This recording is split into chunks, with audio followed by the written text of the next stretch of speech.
Hello, hello, hello. It's been a little bit since I made a video about what's going on with my um, prep and planning, mental, physical, emotional, spiritual, for my trip, my 14-day, 80-mile horse packing expedition with NOLS. I started my vlog by saying I was going to the Grand Teton Mountains, and I don't know why. I think there must be another excursion that they go there, because I did get that information from somewhere. Because I never heard of the Grand Teton Mountains until I started researching, and after I won this trip.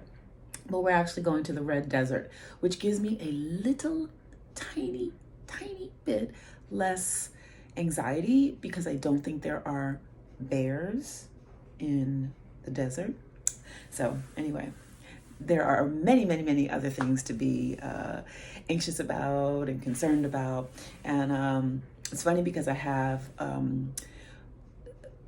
a friend who is a life coach who has offered to give me some coaching around this expedition, because I've mentioned that I was afraid. And so yesterday I had a session, and pretty much the theme of the session was that fear, what's the difference between fear and concern? Does it make sense to be afraid of something that you can't change?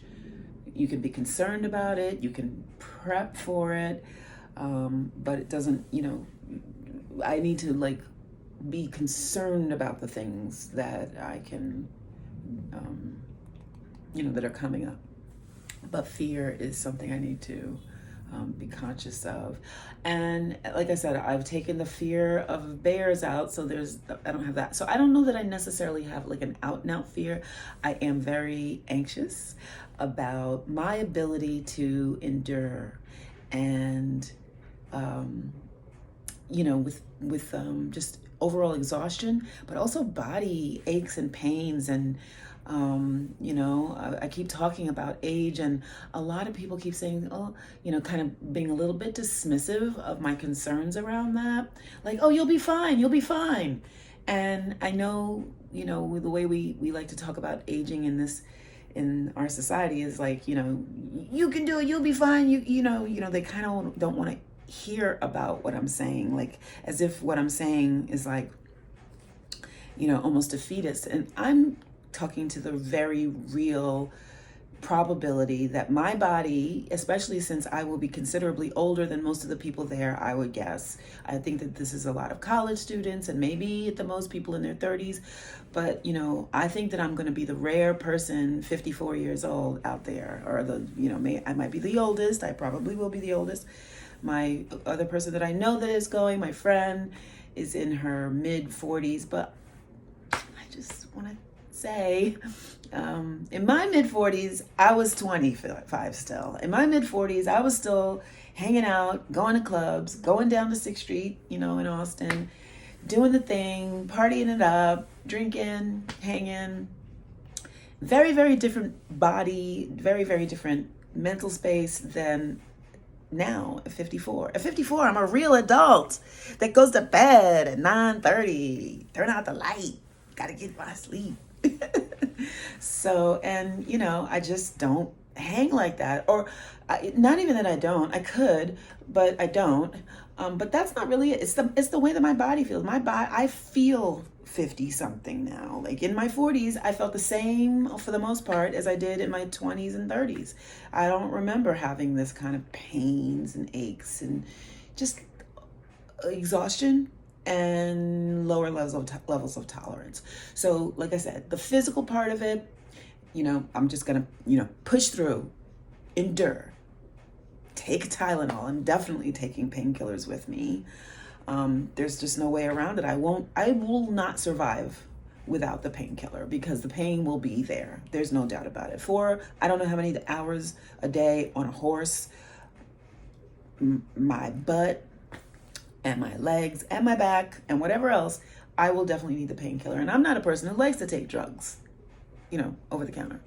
So, I hardly ever, I think in my lifetime, I could probably count on my fingers how many times I've taken a Tylenol, because I just don't really do that. So I do have a high pain tolerance, natural childbirth, all that, but I'm pretty sure that this will be, a different type of pain. So I'm there with that on the physical. The mental exhaustion, my I think about what it is to people, with that many people in a space for that long of a period of time, and how that will match up with my just being a different age. This whole trip is about people who have been othered, right, or have felt othered in their lifetime. And as a Black woman, hey, that's been my life. So I will hope to find, or I will seek common ground with my compadres.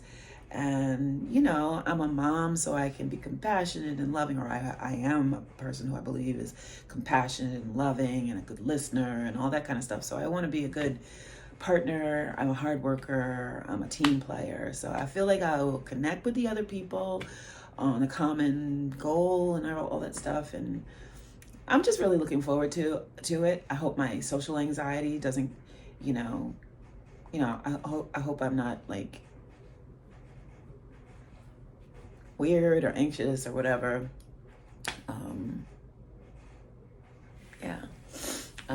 I do intend to find my space, my alone time, meditation, yoga, just,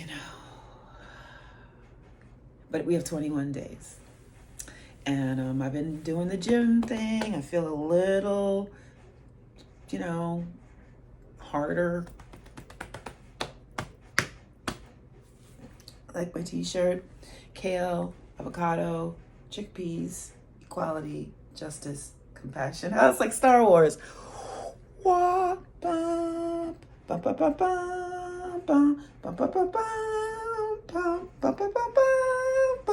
And with that, I will bid you adieu, adieu, adieu to you and you and you.